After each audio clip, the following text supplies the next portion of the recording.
ಬೆಳಗಾವಿ, ರಾಯಚೂರು, ಒಂದು ಹಂತಕ್ಕೆ ತುಮಕೂರು, ಇತ್ತ ಶಿವಮೊಗ್ಗ, ಅತ್ತ ಮಂಡ್ಯ, ಬೀದರ್, ಬಾಗಲಕೋಟೆ ಇವೆಲ್ಲ ಕೂಡ ಬಿಜೆಪಿ ಪಾಳೆಯ ಬಂಡಾಯವನ್ನ ಎದುರಿಸ್ತಾ ಇರತಕ್ಕಂಥ ಲೋಕಸಭಾ ಕ್ಷೇತ್ರಗಳು. ಕರ್ನಾಟಕದ 28ರ ಪೈಕಿ ಮೈತ್ರಿ ಧರ್ಮದ ಆಧಾರದಲ್ಲಿ ತನ್ನ ಪಾಲಿಗೆ ಲಭ್ಯವಾಗಿರುವ 25 ಕ್ಷೇತ್ರಗಳಿಗೆ ಬಿಜೆಪಿ ಅಭ್ಯರ್ಥಿಯನ್ನ ಘೋಷಣೆಯೇನೋ ಮಾಡಿದೆ. ಘೋಷಿಸಿದ ಅಭ್ಯರ್ಥಿಗಳ ಪೈಕಿ ಅಂದರೆ ಹಾಲಿ ಇರುವ ಸಂಸದರ ಪೈಕಿ 60%ಕ್ಕೂ ಹೆಚ್ಚು ಹಾಲಿ ಸಂಸದರಿಗೆ ಈ ಬಾರಿ ಟಿಕೆಟ್ ಅನ್ನ ನೀಡೇ ಇಲ್ಲ. ಹೊಸಬರಿಗೆ ಮಣೆ ಹಾಕಿದೆ ಬಿಜೆಪಿ ಪಾಳೆಯ. ಎಲ್ಲ ಅಭ್ಯರ್ಥಿಗಳನ್ನ ಘೋಷಿಸಿ ಚುನಾವಣೆಗೆ ತಯಾರಿಯನ್ನ ನಡೆಸಬೇಕಾಗಿತ್ತು. ಆದರೆ ಇಂಥ ಸಂದರ್ಭದಲ್ಲೇನೆ ಬಿಜೆಪಿಗೆ ಬಂಡಾಯದ ಸಾಲು ಸಾಲು ಸವಾಲುಗಳು ಎದುರಾಗಿವೆ. ಯಾವ್ಯಾವ ಕ್ಷೇತ್ರದಲ್ಲಿ ಎಷ್ಟರ ಮಟ್ಟಿಗೆ ಪರಿಣಾಮವನ್ನ ಬೀರ್ತಾ ಇದೆ ಬಿಜೆಪಿಗೆ ರೆಬಲ್ಸ್ನ ಬಂಡಾಯದ ಬಾವುಟದ ಬಿಸಿ ಈ ವರದಿಯಲ್ಲಿ ನಿಮ್ಮ ಮುಂದೆ.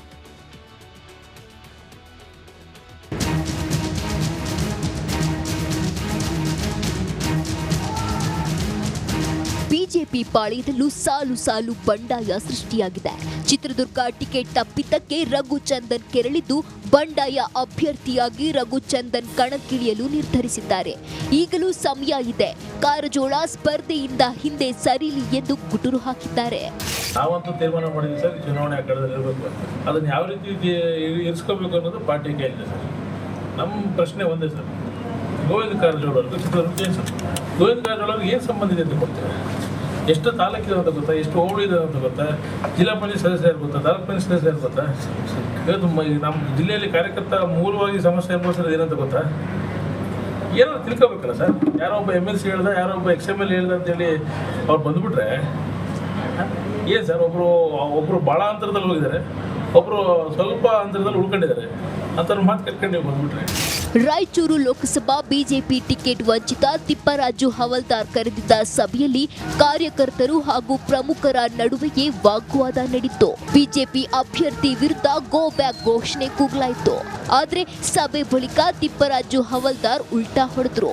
ನಾನು ಒಬ್ಬ ಜನಸೇವಕ, ನಿಮ್ಮೆಲ್ಲರ ಸೇವೆಯನ್ನ ಮಾಡಬೇಕಂತ ಒಬ್ಬ ನಿಮ್ಮ ಮನೆಯ ಆಳು.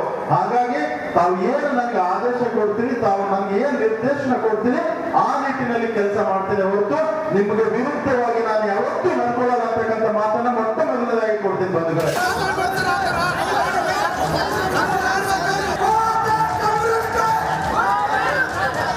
ಒಂದು ಕಡೆ ಟಿಕೆಟ್ ವಂಚಿತರು ಬಿಜೆಪಿ ನಾಯಕರ ವಿರುದ್ಧ ಅಸಮಾಧಾನ ವ್ಯಕ್ತಪಡಿಸುತ್ತಿದ್ದಾರೆ.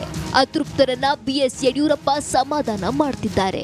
ಮೈಸೂರು, ಕೊಡಗು, ಬೆಂಗಳೂರು ಉತ್ತರ, ದಾವಣಗೆರೆ ಮತ್ತು ಚಿಕ್ಕಬಳ್ಳಾಪುರದಲ್ಲಿ ಭಿನ್ನಮತ ಬಹುತೇಕ ಶಮನವಾಗಿದ್ರೆ ಉತ್ತರ ಕನ್ನಡ, ಚಿತ್ರದುರ್ಗ, ಶಿವಮೊಗ್ಗ, ಬೆಳಗಾವಿ, ರಾಯಚೂರಿನಲ್ಲಿ ಪಕ್ಷಕ್ಕೆ ಸವಾಲು ಎದುರಾಗಿದೆ. ಕೇವಲ ಬಂಡಾಯ ಮಾತಲ್ಲಿ, ಘೋಷಣೆಗಳಲ್ಲಿ ಮಾತ್ರ ವ್ಯಕ್ತವಾಗ್ತಾ ಇಲ್ಲ, ಅಷ್ಟಕ್ಕೆ ಮಾತ್ರ ಸೀಮಿತವಾಗಿಲ್ಲ. ಕೆಲ ಕ್ಷೇತ್ರಗಳಲ್ಲಿ ಬಿಜೆಪಿಯ ಅಧಿಕೃತ ಅಭ್ಯರ್ಥಿಯ ವಿರುದ್ಧವಾಗಿ ಚುನಾವಣಾ ಅಖಾಡಕ್ಕೆ ಸ್ವತಂತ್ರವಾಗಿ ಸ್ಪರ್ಧೆ ಮಾಡಲಿಕ್ಕೂ ಕೂಡ ಬಿಜೆಪಿಯ ಆಕಾಂಕ್ಷಿತರು, ಟಿಕೆಟ್ ಆಕಾಂಕ್ಷಿತರು ಇದೀಗ ನಿರ್ಧಾರ ಮಾಡ್ತಿದ್ದಾರೆ. ಎಲ್ಲೆಲ್ಲಿ ಜೋರಾಗಿದೆ ಬಿಜೆಪಿಗೆ ಬಂಡಾಯದ ಬಾವುಟದ ಬಿಸಿ ಇದ್ರೆ ಅಧಿಕೃತ ಅಭ್ಯರ್ಥಿಯ ವಿರುದ್ಧವಾಗಿ ತೊಡೆ ತಟ್ಟಿ ನಿಂತಿದ್ದಾರೆ ಬಂಡಾಯವೆದ್ದಿರುವ ಬಿಜೆಪಿಯದ್ದೇ ಸದಸ್ಯರು. ಹಾಗಾದ್ರೆ 7 ಕ್ಷೇತ್ರ ಯಾವುದು, ಯಾರೆಲ್ಲರೂ ಆ ಕ್ಷೇತ್ರ ವ್ಯಾಪ್ತಿಯಲ್ಲಿ ಅಧಿಕೃತ ಅಭ್ಯರ್ಥಿಯ ವಿರುದ್ಧವಾಗಿ ಘೋಷಣೆಗಳನ್ನ ಕೂಗ್ತಾ ಕೆಲವೊಬ್ರು ನೇರವಾಗಿ ಚುನಾವಣಾ ಅಖಾಡಕ್ಕೇನೆ ಇಳಿಯುವ ಪ್ರಯತ್ನವನ್ನ ಮಾಡ್ತಾ ಇದ್ದಾರೆ ಅನ್ನೋದನ್ನ ಗಮನಿಸ್ತಾ ಹೋಗೋಣ. ಮೊದಲ ಕ್ಷೇತ್ರ ಬೆಳಗಾವಿ. ಬೆಳಗಾವಿಗೆ ಜಗದೀಶ್ ಶೆಟ್ಟರ್ ಅವರನ್ನ ಅಧಿಕೃತ ಅಭ್ಯರ್ಥಿ ಅಂತ ಹೇಳಿ ಘೋಷಿಸಿದೆ ಬಿಜೆಪಿ ಪಾಳೆಯ. ಆದರೆ ಅಲ್ಲಿ ಮಹಂತೇಶ್ ವಕ್ಕುಂದ ಸ್ವತಂತ್ರವಾಗಿ ಸ್ಪರ್ಧೆ ಮಾಡುವುದಾಗಿ ಘೋಷಿಸಿದ್ದಾರೆ. ಮಹಂತೇಶ್ ಇನ್ಫ್ಯಾಕ್ಟ್ ಸ್ಥಳೀಯರು, ಬಿಜೆಪಿಯ ಕಾರ್ಯಕರ್ತರ ಮಟ್ಟದಿಂದ ಹಿಡಿದು ಬಿಜೆಪಿಯ ಉಪಾಧ್ಯಕ್ಷರಾಗುವವರೆಗೂ, ಸ್ಥಳೀಯ ಮಟ್ಟದ ಜಿಲ್ಲಾ ಉಪಾಧ್ಯಕ್ಷರಾಗುವವರೆಗೂ ಕಾರ್ಯವನ್ನು ನಿರ್ವಹಿಸಿದ್ದಾರೆ.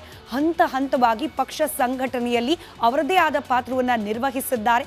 ಹೀಗಾಗಿ ಹೊರಗಿನಿಂದ ಯಾರನ್ನೋ ಕರ್ಕೊಂಡು ಬಂದು ಇಲ್ಲಿ ಅಭ್ಯರ್ಥಿ ಮಾಡ್ತೀರಿ ಅಂತಂದ್ರೆ ಇಷ್ಟು ವರ್ಷಗಳ ಕಾಲ ಪಕ್ಷಕ್ಕೋಸ್ಕರ ದುಡಿದ ನಮ್ಮ ಆ ಶ್ರಮಕ್ಕೆ ಪ್ರತಿಫಲ ಇಲ್ವಾ ಅನ್ನೋ ನೇರ ಪ್ರಶ್ನೆಯನ್ನ ಕೇಳ್ತಾ ಸ್ವತಂತ್ರ ಅಭ್ಯರ್ಥಿಯಾಗಿ ಜಗದೀಶ್ ಶೆಟ್ಟರ್ ಅವರ ವಿರುದ್ಧವಾಗಿಯೇ, ಅಂದರೆ ಬಿಜೆಪಿಯ ಅಧಿಕೃತ ಅಭ್ಯರ್ಥಿಯ ವಿರುದ್ಧವಾಗಿಯೇ ಸ್ಪರ್ಧೆಗೆ ನಿರ್ಧರಿಸಿದ್ದಾರೆ ವಕ್ಕುಂದ. ಮುಂದಿನ ಕ್ಷೇತ್ರ ರಾಯಚೂರು. ರಾಯಚೂರಿನಲ್ಲಿ ರಾಜಾ ಅಮರೇಶ್ವರ ನಾಯಕ್ ಅವರಿಗೆ ಬಿಜೆಪಿಯಿಂದ ಟಿಕೆಟ್ ನೀಡಲಾಗಿದೆ. ಹಾಲಿ ಸಂಸದರು ಕೂಡ. ಆದರೆ ಮೊನ್ನೆಯಷ್ಟೇ ಗಮನಿಸಿದ್ವಿ BV ನಾಯಕ್ ಅವರಿಗೆ ಟಿಕೆಟ್ ಕೊಡಬೇಕು ಅನ್ನೋ ಆಗ್ರಹ.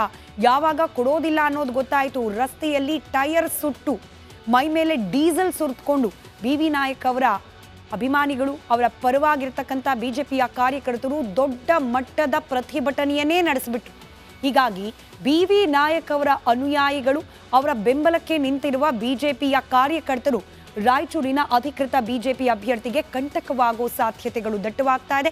ಕೇವಲ BV ನಾಯಕ್ ಮಾತ್ರವಲ್ಲ, ಈಗಷ್ಟೇ ಬ್ರೇಕ್ಗಿಂತ ಮುಂಚೆ ಕೊಟ್ಟ ವರದಿಯಲ್ಲಿ ತಿಪ್ಪರಾಜ್ ಅವರ ಆ ಸಭೆಯಲ್ಲಿ ನಡೆದಂತಹ ರಾದ್ಧಾಂತ ಎಲ್ಲವನ್ನ ಕೂಡ ಗಮನಿಸಿದ್ವಿ. ಈಗಲೂ ಕೂಡ ತಿಪ್ಪರಾಜ್ ಅವರು ನೇರವಾಗಿ ಸ್ಪರ್ಧೆಗಿಳಿತೀನಿ ಅಂತ ಹೇಳದೆ ಹೋದರೂ ಕೂಡ ಬಿಜೆಪಿಯ ಅಧಿಕೃತ ಅಭ್ಯರ್ಥಿ ಪರವಾಗಿ ನಾನಿಲ್ಲ ಅನ್ನೋದನ್ನ ಇವತ್ತು ನಡೆದ ಸಭೆಯಲ್ಲೂ ಕೂಡ ಬಹಳ ಸ್ಪಷ್ಟವಾಗಿ ತಮ್ಮ ನಿಲುವನ್ನ ಹೈಕಮಾಂಡ್ ನಾಯಕರಿಗೆ ತಲುಪಿಸುವ ಪ್ರಯತ್ನವನ್ನ ಮಾಡಿದ್ದಾರೆ. ಚಿತ್ರದುರ್ಗ ನಿನ್ನೆ ಮೊನ್ನೆಯಷ್ಟೇ ಘೋಷಣೆಯಾಯಿತು. ಚಿತ್ರದುರ್ಗದ ಅಧಿಕೃತ ಅಭ್ಯರ್ಥಿಯಾಗಿ ಮೀಸಲು ಕ್ಷೇತ್ರ ಆಗಿರೋ ಕಾರಣಕ್ಕೆ ಗೋವಿಂದ ಕಾರಜೋಳ ಅವರ ಹೆಸರನ್ನ ಅಲ್ಲಿ ಅಧಿಕೃತ ಅಭ್ಯರ್ಥಿ ಅಂತ ಹೇಳಿ ಅನೌನ್ಸ್ ಮಾಡಲಾಗಿದೆ. ರಘುಚಂದನ್ ಅವರು ಟಿಕೆಟ್ ಸಿಕ್ಕಲೇಬೇಕು ಅಂತ ಹೇಳಿ ಬಹಳ ಶ್ರಮವನ್ನ ವಹಿಸಿದ್ರು. ಶಾಸಕರಾದ ಚಂದ್ರಪ್ಪ ಅವರ ಪುತ್ರ ರಘುಚಂದನ್ ಅವರು ಅವರ ಮಾತನ್ನ ಕೂಡ ಕೇಳಿಸ್ಕೊಂಡಿದ್ರು. ಏನು ಗೊತ್ತಿದೆ ಚಿತ್ರದುರ್ಗದಲ್ಲಿ ಆಚೆಯಿಂದ ಹಾಕಿದ್ದಾರಲ್ಲ ಗೋವಿಂದ ಕಾರಜೋಳ ಅವರಿಗೆ, ಇಲ್ಲಿ ಎಷ್ಟು ವಾರ್ಡ್ಗಳಿದೆ, ಎಷ್ಟು ಬೂತ್ ಇದೆ, ಅಲ್ಲಿ ಬಿಜೆಪಿಯ ಸಪೋರ್ಟರ್ಸ್ ಎಷ್ಟು ಮಂದಿ ಇದ್ದಾರೆ ಗೊತ್ತಾ? ಹೋಗ್ಲಿ, ಪಕ್ಷದಲ್ಲಿ ಈ ಜಿಲ್ಲೆ ವ್ಯಾಪ್ತಿಯಲ್ಲಿ ಯಾರ್ಯಾರು ಯಾವ್ಯಾವ ಸ್ಥಾನದಲ್ಲಿ ಕಾರ್ಯವನ್ನು ನಿರ್ವಹಿಸ್ತಿದ್ದಾರೆ ಬಿಜೆಪಿಯ ನಾಯಕರು ಅನ್ನೋದಾದ್ರೂ ಅವ್ರಿಗೆ ಗೊತ್ತಾ? ಯಾರದ್ದೋ ಮಾತು ಕೇಳಿಕೊಂಡು ಹೊರಗಿನಿಂದ ಅವ್ರನ್ನ ಕರ್ಕೊಂಬಂದು ಇಲ್ಲಿ ಸ್ಪರ್ಧೆ ಮಾಡ್ತಿದ್ದೀರಲ್ಲ, ನಾವು ಸುಮ್ಮನೆ ಕೂರ್ಬೇಕಾ ಅನ್ನೋ ಪ್ರಶ್ನೆಯನ್ನ ಕೇಳ್ತಾ ಸ್ವತಂತ್ರ ಸ್ಪರ್ಧೆಗೆ ನಿರ್ಧಾರ ಮಾಡಿದ್ದಾರೆ ರಘುಚಂದನ್. ಹೀಗಾಗಿ ಚಿತ್ರದುರ್ಗದಲ್ಲೂ ಕೂಡ ಬಿಜೆಪಿಯ ಅಧಿಕೃತ ಅಭ್ಯರ್ಥಿಯ ಗೆಲುವು ಸುಲಭನ ಗೊತ್ತಿಲ್ಲ. ಅಲ್ಲಿ ಕಾಂಗ್ರೆಸ್ ಜೊತೆಗೆ ಕಾಂಪೀಟ್ ಮಾಡ್ತಾ ತಮ್ಮದೇ ಪಕ್ಷದ ಕಾರ್ಯಕರ್ತರ ವಿರುದ್ಧವಾಗಿಯೂ ಕೂಡ ಕಾಂಪೀಟ್ ಮಾಡುವ ಅನಿವಾರ್ಯತೆ ಬಿಜೆಪಿಯ ನಾಯಕರಿಗೆ, ಅಧಿಕೃತ ಅಭ್ಯರ್ಥಿಗೆ ಕಾಣೋಕ್ ಸಿಗ್ತಾ ಇದೆ. ಉತ್ತರ ಕನ್ನಡ ಅನಂತಕುಮಾರ್ ಹೆಗಡೆ ಅವರಿಗೆ ಟಿಕೆಟ್ ಅನ್ನ ಕೊಡದೆ ವಿಶ್ವೇಶ್ವರ ಹೆಗಡೆ ಕಾಗೇರಿ ಅವರಿಗೆ ಟಿಕೆಟ್ ಅನ್ನ ನೀಡಲಾಗಿದೆ. ಬಹಿರಂಗವಾಗಿ ಹೇಳಿಕೆಗಳನ್ನ ನೀಡದೆ ಹೋದರೂ ಕೂಡ ಅನಂತಕುಮಾರ್ ಹೆಗಡೆ ಅವರು ಒಳಗೊಳಗೆ ಖುದ್ದು ಕೆಂಡವಾಗ್ತಾ ಇದ್ದಾರೆ. ಚುನಾವಣೆ ಅನೌನ್ಸ್ ಆಗಲಿಕ್ಕೆ ಇನ್ನೇನು ಕೆಲವೇ ತಿಂಗಳು ಬಾಕಿ ಇದೆ ಎಂದಾಗ ಬಹಳ ಆಕ್ಟಿವ್ ಆದರು ಹೆಗಡೆ ಅವರು. ಮತ್ತೆ ಬಂದರು, ಕ್ಷೇತ್ರ ವ್ಯಾಪ್ತಿಯಲ್ಲಿ ಕಾಣಿಸ್ಕೊಂಡ್ರು, ಮಾಧ್ಯಮಗಳ ಮುಂದೆ ಹಾಗೆ ಬಹಿರಂಗ ಸಭೆಗಳಲ್ಲಿ ಖಟ್ಟರ್ ಹಿಂದುತ್ವವಾದಿ ಅನ್ನೋದನ್ನ ಮತ್ತೆ ಸಾಬೀತುಪಡಿಸಿದ್ರು. ನೇರವಾಗಿ ಸಿದ್ದರಾಮಯ್ಯ ಅವರ ವಿರುದ್ಧವಾಗಿ ಸಮರ ಸಾರಿದ್ರು. ಆ ಮೂಲಕ ನಾನು ಆಕ್ಟಿವ್ ಇದ್ದೇನೆ ಕ್ಷೇತ್ರದಲ್ಲಿ, ನನಗೆ ಟಿಕೆಟ್ ಕೊಡಬೇಕು ಅನ್ನೋ ಸೂಚನೆಯನ್ನ, ಸಂದೇಶವನ್ನ ಹೈಕಮಾಂಡ್ಗೆ ರವಾನೆ ಮಾಡಿದ್ರು. ಆದರೂ ಕೂಡ ಅನಂತಕುಮಾರ್ ಹೆಗಡೆ ಅವರಿಗೆ ಟಿಕೆಟ್ ಸಿಕ್ಕಿಲ್ಲ. ಆತಂಕ ಏನಂತಂದ್ರೆ ಇದ್ರ ಬಗ್ಗೆ ನಾಳೆ ಬೆಳಗ್ಗೆ ಇನ್ ಡೀಟೇಲ್ ರಿಪೋರ್ಟ್ ಅನ್ನ ಕೂಡ ರಿಪಬ್ಲಿಕ್ ಕನ್ನಡದಲ್ಲಿ ನೀವು ಗಮನಿಸಬಹುದು. ಅನಂತಕುಮಾರ್ ಹೆಗಡೆ ಅವರನ್ನ ಕನ್ವಿನ್ಸ್ ಮಾಡಲಿಕ್ಕೆ ರಾಜ್ಯ ಮಟ್ಟದ ನಾಯಕರಿಗೆ ಸಾಧ್ಯವಾಗ್ತಾ ಇಲ್ಲ. ಹೀಗಾಗಿ ಇವ್ರನ್ನ ನಾವು ಕನ್ವಿನ್ಸ್ ಮಾಡೋಕ್ಕಾಗೋದಿಲ್ಲ ಅಂತ ಹೇಳಿ ಹೈಕಮಾಂಡ್ ನಾಯಕರಿಗೆ ಬಿಜೆಪಿ ಪಾಳೆಯ ಒಂದು ಮೆಸೇಜ್ ಅನ್ನ ರವಾನೆ ಮಾಡಿದೆ ಅನ್ನೋ ಕೂಡ ಸೂಚನೆ ಕೂಡ ಇದೆ. ಹೀಗಾಗಿ ವಿಶ್ವೇಶ್ವರ ಹೆಗಡೆ ಕಾಗೇರಿ ಅವರು ಅಂಜಲಿ ನಿಂಬಾಳ್ಕರ್ ಅವರ ವಿರುದ್ಧವಾಗಿ ಮಾತ್ರವಲ್ಲ, ಇಲ್ಲಿ ಹೆಗಡೆ ಅವರ ವಿರುದ್ಧವಾಗಿಯೂ ಕೂಡ ಸಮರವನ್ನ ಸಾರಬೇಕಾದ ಪರಿಸ್ಥಿತಿ ಇದೆ. ಇನ್ಫ್ಯಾಕ್ಟ್ ಹೆಗಡೆ ಅವರು ಸಾರಿರುವ ಸಮರವನ್ನ ಎದುರಿಸುವ